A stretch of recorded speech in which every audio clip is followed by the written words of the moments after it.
The brain loves patterns. The brain loves repetition. Now, let me explain something quickly. One of the struggles people have is we run generalized programs inside of our brain. We adopt behavioral patterns. We adopt responses.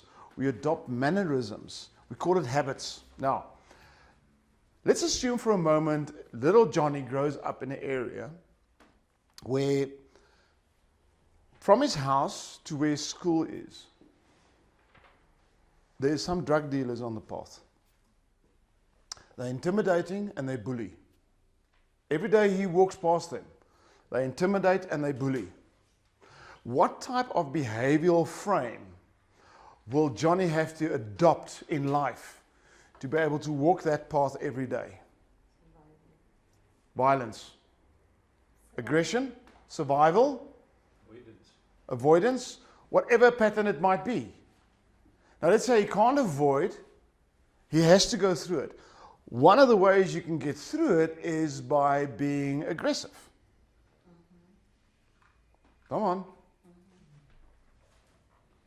So for 10 years, Johnny, not being an aggressive person, acts deliberately in an aggressive mannerism so that he can get through the situation to be able to get to school. But he's a good student and he goes to university and he gets a very good job in a large corporate one day. But because Johnny has been acting out aggression for many years of his life, it has become a generalized program inside of his behavioral reference. And inside of the corporate environment, all of a sudden, Johnny starts acting out in an aggressive manner. What we do as humans, we adopt behavioral patterns that serve us. Because of the environment, situation, needs, whatever you're experiencing at that moment in your life, you adopt very specific behavioral patterns that serves you in that environment, in that situation, in that time frame of your life. But it does not always serve you. And unless you let go of it or change it, it becomes a limiting behavior. You know, we must change to adopt, to adapt. I mean, if you look at a baby, if a baby is born and they want milk, they're hungry, or they want food, whatever, what do? They cry, okay. When they've just made a poo-poo in their nappy, what do? They cry. When they want love, what do?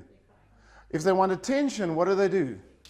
Now, some grown-ups have not unlearned all of those behaviors. Some have. If you have not unlearned it and adopted a different behavioral style, then that one becomes a limiting behavior. As teenagers, very often, I remember as a teen, you know, I was part of this in-group, and we had a language pattern.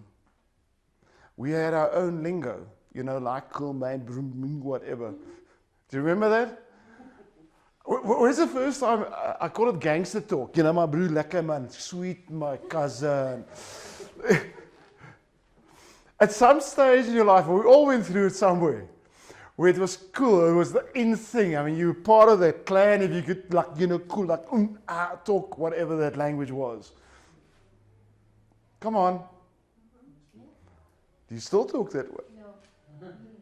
How weird would it be if I, as a 56-year-old male, used the same language patterns I did at the age of 12?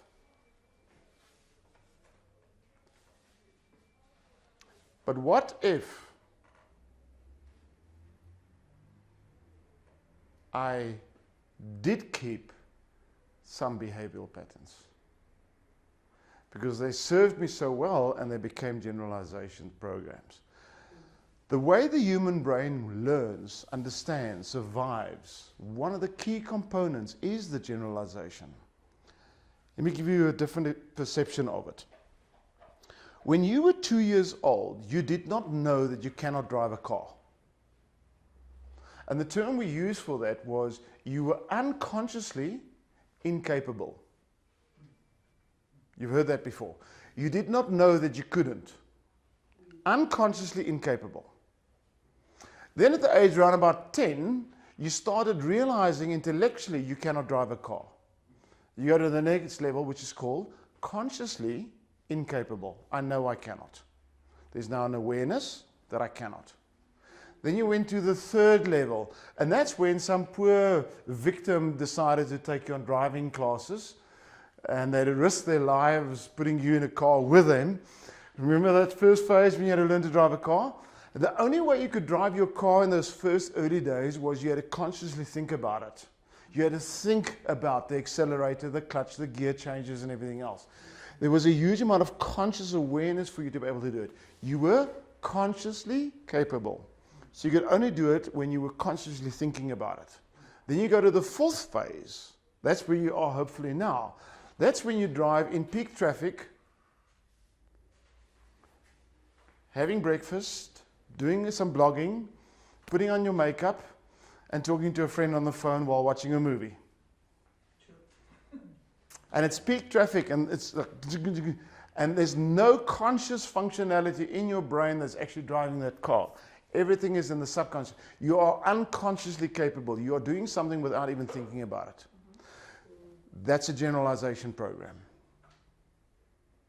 When you brush your teeth, do you actually think about it? You are unconsciously capable. That's a generalization program. There are millions of things in your brain that just happens automatically. It's all part of the generalization.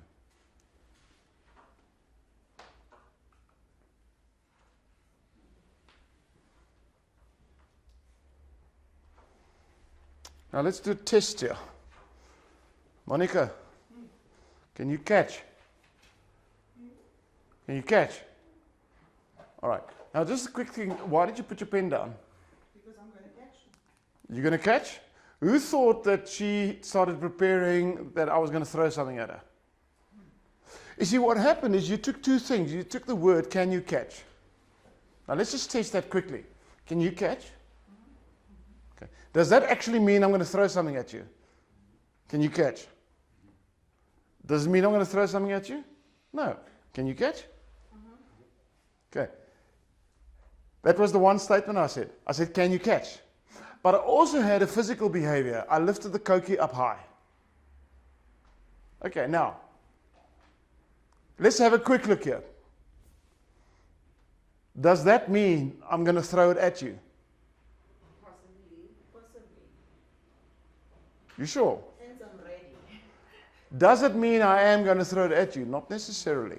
Does me making the statement, can you catch, mean I'm going to throw something at you? Not necessarily. Does it mean that when I raise the Koki in the air and I add the statement, can you catch, that I'm going to throw something at you? Not necessarily. But the generalization function of your brain took two concepts, added them together, and came up with its own conclusion.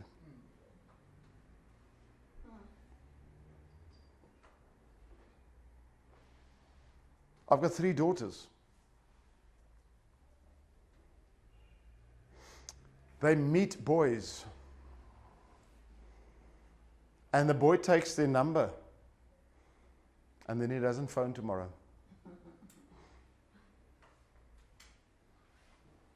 Ladies, what would be the generalization? He's not interested. There we go. He doesn't like me. Yeah. Maybe he lost your number. Maybe you gave him the wrong number.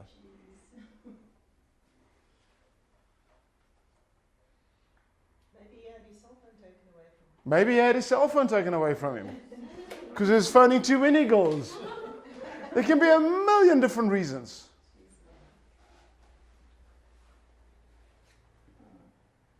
It's called generalization. I've been married for 34 years. Listen to this generalization. What do you think will happen if I come home in the afternoon with flowers for my wife? Where have you been to? Where you guys were? Where have you been? What have you done wrong? What have you broken? What have you broken? What do you want to borrow? What do you want to borrow? Are you romantic? Me? Am I romantic? No. I think I am. Does my wife think I am? No? I don't do the flower thing. Okay. So if I do come home with flowers, my wife will have a generalization about it. Does it make sense, guys? Yeah. Now, do you know that a huge part of your life is controlled by your own internal generalizations? Can I tell you a quick secret? Advertising, branding is based on the generalization of your brain. You see, branding is all about seeing a logo or hearing a word and then experiencing an emotion because of it. Let's think about car brands for a second. Let's think about a brand, Ferrari. What comes to mind? Speed. Speed, immediately. BMW? Snob. Snob. We all have our own personal generalizations. Let's go for one that we're probably all going to have the same one. Volvo? Safe. Matured. Safety, matured. Can you see how that happens? Toyota? Cheap. Tax. Cheap or taxi? So, yeah. Stolen? Must be careful with that. Can you hear, guys, can you hear the generalizations? People you work with, your boss, your colleagues, your team members, there are programs that are running. Your personal relationships, there's generalization programs. After 34 years, my wife has installed 3 very specific generalization programs in me. It's 3 different names she uses. You see, the first name she uses is Dion, which is the normal conversation name. Then there's Angel.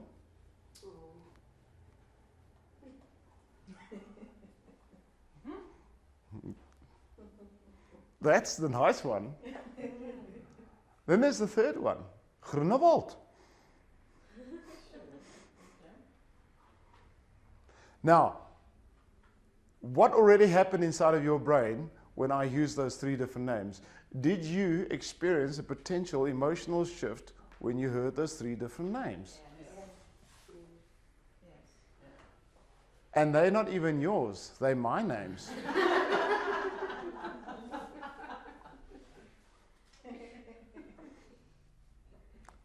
Have you noticed how well programmed you are?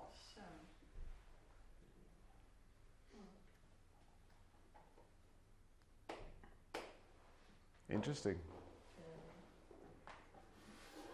Oh, by the way, the 9-day students, just so you know, you don't get certified on this course just for being here. You have to pass a test. It's like an exam you've got to write. Emotional shift.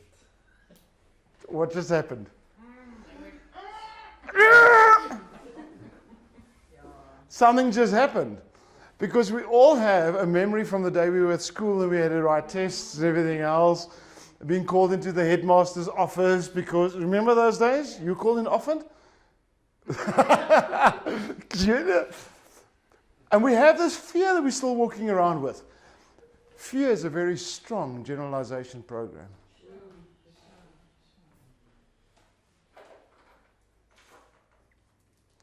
You don't have a choice but to generalize. You don't have a choice but to delete. You don't have a choice but to distort.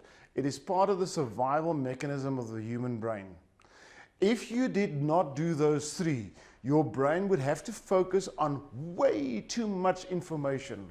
It would be a complete overload and you would not be able to survive. You would in fact be completely bonkers, nuts, totally insane if you had to focus on all the information. When you are in relationships with people, you will delete, you will distort, you will generalize, and so will they. Now, here's the key. Have you ever been in a fight with someone you love?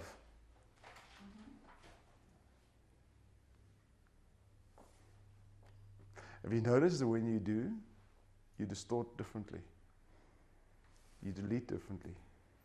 You generalize differently. Here's a key.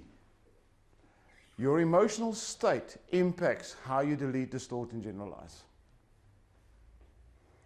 Your emotional state influences how you delete, distort, and generalize.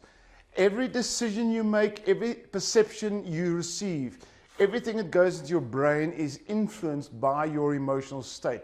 If you're in a really good emotional state, a person can give you an insult in your face and you go, oh, well, whatever. If you're in a bad emotional state and someone says something nice to you, you sometimes take that as an insult and you get angry. The method in how you delete, distort, and generalize is highly impacted and influenced by the emotional state you're in. Now, when you coach someone, client comes in, sees you the first day. 5 minutes before they come and see you, your cat died. Will that impact your emotional state? Absolutely. Will you therefore delete, distort, and generalize in a certain way? Sure. 3 months later, they come in for another session.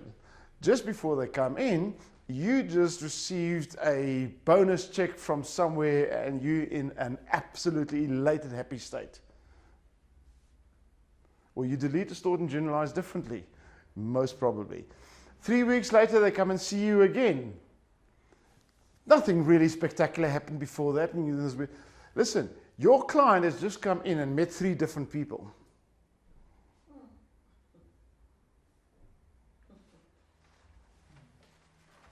One of the techniques I'm going to teach you guys is how to stay congruent.